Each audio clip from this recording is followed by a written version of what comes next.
Buonasera a tutti, sono Lucas. Bentornati su Wow Podcast Italian. Mia, devo confessarti una cosa molto imbarazzante che mi è successa ieri. Ciao Lucas, buonasera cari ascoltatori. Oh no, cosa è successo? Sono curiosissima. Ieri sono andato al bar vicino casa mia. Ho ordinato un caffè e ho detto alla barista: «Buongiorno, gentile signora, desidererei cortesemente un caffè espresso, per favore.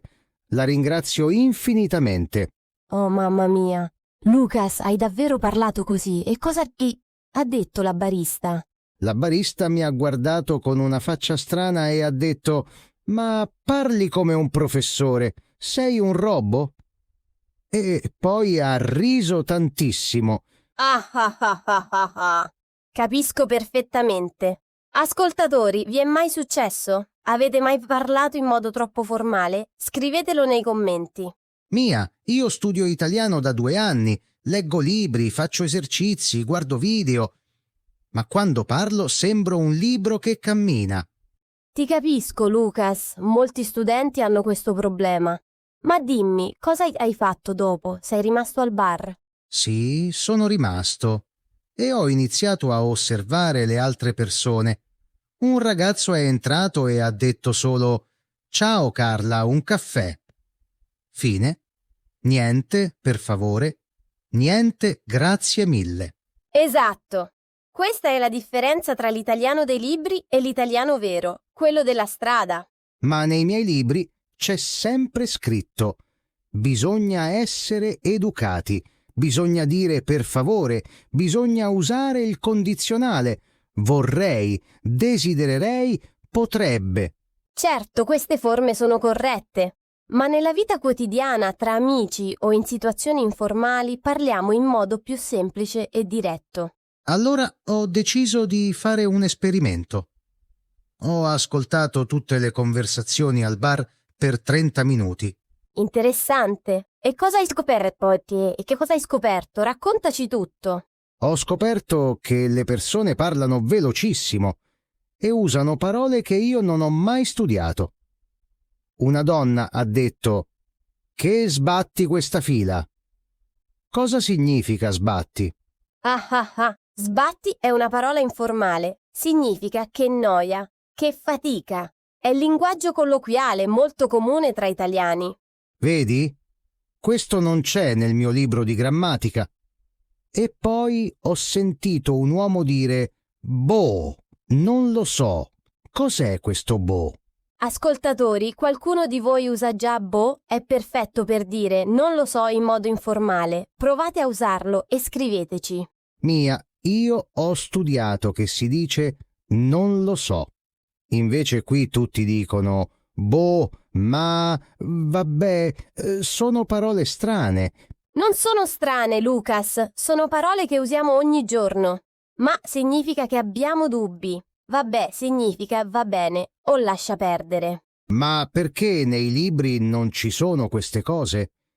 Io voglio parlare come una persona normale, non come un dizionario ambulante. Hai ragione. I libri insegnano l'italiano corretto e formale, ma la lingua vera è diversa. È più viva, più spontanea. Dopo il bar sono andato al supermercato. Lì è successa un'altra cosa divertente. Oh no, un'altra avventura. Racconta. Stavo cercando il latte. Ho chiesto a un commesso: «Scusi, potrebbe gentilmente indicarmi dove posso trovare il latte, per cortesia?» Ah. E lui cosa risposto? Ha detto: «È lì, amico». E basta. Mi ha anche guardato come se fossi un extraterrestre e io ho risposto: «La ringrazio tanto per la sua gentile assistenza». Oh Lucas, tu sei troppo educato. Questo è bellissimo ma anche un po' buffo. Ascoltatori, voi come chiedete informazioni al supermercato? Mia, io mi sento stupido. Studio tanto e poi parlo come un robot. Come posso migliorare? Non sei stupido, anzi sei molto preparato. Devi solo imparare a rilassarti e parlare in modo più naturale. Ma come? Dammi qualche consiglio pratico. Ho bisogno di aiuto. Primo consiglio. Guarda serie TV italiane. Lì senti l'italiano vero, quello che parliamo davvero. Quali serie consigli? Ne conosci di buone per imparare? Sì, per esempio, Scam Italia è perfetta. I ragazzi parlano in modo molto naturale. Oppure Boris, che è divertentissima. Ok, perfetto. E qual è il secondo consiglio? Secondo consiglio. Ascolta podcast italiani. Esattamente come state facendo voi adesso, cari ascoltatori. Continuate così. Questo lo sto già facendo. Ma cosa posso fare quando parlo? Come posso sembrare meno formale? Terzo consiglio. Usa espressioni semplici. Invece di desidererei un caffè, di solo un caffè per favore. Va benissimo. Ma non è maleducato? I miei libri dicono che devo sempre usare il condizionale. No, non è maleducato, è normale. Certo, se sei in un ristorante elegante o in un ufficio importante, usa il condizionale. Ma al bar? No. Capisco. Quindi devo adattare il mio italiano alla situazione? Esattamente. Questa si chiama competenza comunicativa. Saper parlare nel modo giusto al momento giusto. Interessante. E come faccio a sapere quando essere formale e quando no? Buona domanda. Se sei con amici, in un bar, al mercato, in palestra, parla in modo informale, rilassato. E quando devo essere formale? Se sei dal dottore, in banca, al lavoro con il capo o con persone anziane che non conosci bene. Lì usa il lei e le forme educate. Ah, quindi non esiste solo italiano formale e italiano informale. Ci sono tante sfumature. Bravissimo Lucas, esatto. E questo è quello che rende l'italiano così bello ma anche difficile da imparare. Oggi al bar ho anche sentito una ragazza dire «Mi sa che arrivo tardi». Cosa significa mi sa? Ottima osservazione. Mi sa che significa penso che probabilmente. È molto usato nel parlato. E ho sentito tipo che non so cosa fare. Cosa significa tipo? Tipo è fantastico, lo usiamo tantissimo, specialmente i giovani. Significa, cioè, praticamente, più o meno. Mia, ci sono altre parole così che devo assolutamente conoscere? Sì, per esempio, roba invece di cose. Dai per dire su coraggio. Figurati invece di prego. Aspetta. Figurati? Ma io dico sempre prego quando qualcuno mi ringrazia. Sì, prego va benissimo. Ma puoi anche dire figurati, di niente, ci mancherebbe. Sono tutte espressioni comuni. Ascoltatori, voi quali espressioni usate? Scriveteci le vostre preferite nei commenti. Voglio imparare. Ottima idea, Lucas. E dimmi, dopo tutte queste scoperte, cosa hai fatto? Ho deciso di provare a parlare in modo più naturale. Sono tornato al bar questa mattina. E com'è andata? Racconta. Sono entrato e ho detto «Ciao, un caffè, grazie». E basta, semplice. Bene, e la barista cosa ha detto? Ho detto. Ha sorriso e ha detto «Ecco a te». Poi abbiamo anche chiacchierato un po'. Fantastico. Vedi? Quando parli in modo più naturale, le persone si sentono più a loro agio con te. Sì, le ho chiesto «Come va?» e lei ha risposto «Tutto bene tu?» È stato facilissimo. Perfetto. Ascoltatori, questo è un esercizio per voi. Provate a usare espressioni semplici questa settimana. Come va il vostro italiano? Ma mia, ho ancora un problema. Quando parlo, penso troppo alla grammatica. Penso, è giusto? È sbagliato? E poi mi blocco. Questo è normalissimo. Succede a tutti gli studenti. Ma devi ricordare, parlare è più importante che parlare perfetto. Davvero? Ma se faccio errori? Gli errori sono normali. Anche gli italiani fanno errori quando parlano. L'importante è comunicare, farsi capire. Ma io ho paura di sembrare stupido se sbaglio i verbi o le preposizioni. Lucas, nessuno pensa che sei stupido. Anzi, le persone apprezzano quando fai lo sforzo di parlare italiano, è bellissimo. Grazie, Mia, queste parole mi fanno sentire meglio e poi mi hai dato tanti consigli utili. Figurati. Anzi, vuoi sapere un segreto? Anche io quando parlo inglese mi sento come ti senti tu. Davvero? Ma tu sembri sempre così sicura. Quando parlo italiano sì, ma quando parlo inglese penso troppo, mi blocco e poi dico cose strane. È normale. Questo mi fa sentire meno solo. Quindi anche gli italiani hanno questo problema con le lingue straniere? Certamente, imparare una lingua è difficile per tutti, ma la cosa bella è che si può migliorare sempre. Hai ragione. Allora da domani continuerò a praticare. Voglio parlare italiano in modo più naturale. Bravissimo. E ricorda, non aver paura di parlare. Parla con i negozianti, con la gente al bar, ovunque. Sì, e voglio anche imparare più espressioni colloquiali, quelle che si usano davvero. Perfetto. Ascoltatori, aiutate Lucas, scriveteci nei commenti le vostre espressioni italiane preferite. Sì, per favore. Voglio sapere cosa dite quando siete felici, tristi, arrabbiati, sorpresi.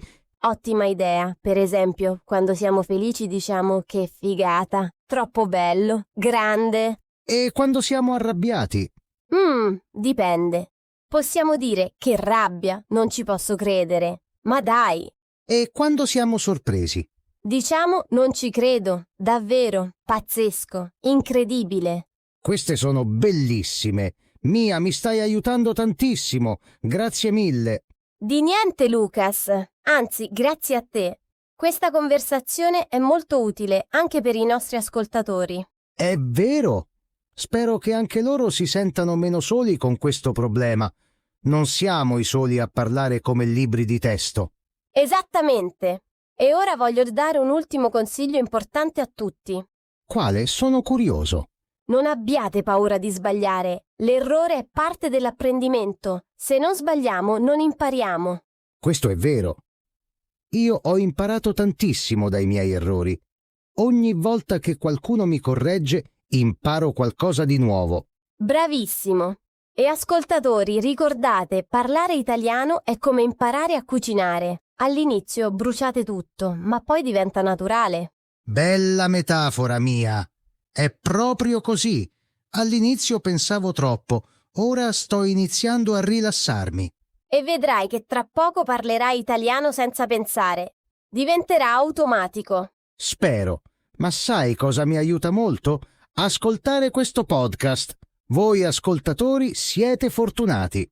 Anche voi state aiutando noi. Ogni volta che ascoltate ci date energia per continuare. Allora, ascoltatori, continuate a seguirci e, soprattutto, continuate a praticare il vostro italiano. Sì, parlate con italiani, guardate film, ascoltate musica, leggete libri, immergete nella lingua. E non dimenticate di divertirvi. Imparare l'italiano deve essere piacevole, non stressante. Esatto, se vi piace quello che fate, imparerete molto più velocemente. Mia, prima di salutare i nostri ascoltatori, voglio fare una promessa. Quale promessa? Prometto che la prossima volta che verrò al podcast parlerò in modo più naturale. Userò boh, tipo, vabbè. Non vedo l'ora, sarà divertentissimo. E tu, ascoltatore, che promessa vuoi fare per migliorare il tuo italiano? Bella domanda. Scriveteci nei commenti. Diteci, cosa farete questa settimana per parlare in modo più naturale? Sì, vogliamo saperlo. Parlerete con qualcuno? Guarderete una serie? Ascolterete musica italiana? E ricordate, ogni piccolo passo è importante. Non serve fare cose enormi. Basta praticare un po' ogni giorno. Perfetto, Lucas. Allora è arrivato il momento di salutare i nostri fantastici ascoltatori. Già? Il tempo è volato. Questa conversazione è stata bellissima. Sì, è utilissima. Spero che tutti abbiano imparato qualcosa di nuovo oggi. Sicuramente sì. Allora, cari ascoltatori, grazie per averci ascoltato. Grazie mille. Continuate a seguire Wow Podcast Italian. Ci vediamo nel prossimo episodio. E nel prossimo episodio parleremo di un altro tema interessante. Non perdetevelo. Esatto. E ricordate, lasciate un like se vi è piaciuto questo episodio. E scrivete nei commenti. Sì, i vostri commenti ci aiutano a migliorare e a scegliere i temi che vi interessano di più. E se avete domande sull'italiano, scrivetele. Magari faremo un episodio con le vostre domande. Ottima idea. Allora, cari amici, vi salutiamo. Continuate a studiare e divertirvi con l'italiano. Ciao a tutti e ricordate, l'italiano è bello, l'italiano è musica. Buonasera. Ciao ciao, a presto. Buonasera e, come si dice? Ah sì, ci becchiamo. Bravissimo Lucas. Vedi, stai già imparando. Ci becchiamo, ragazzi.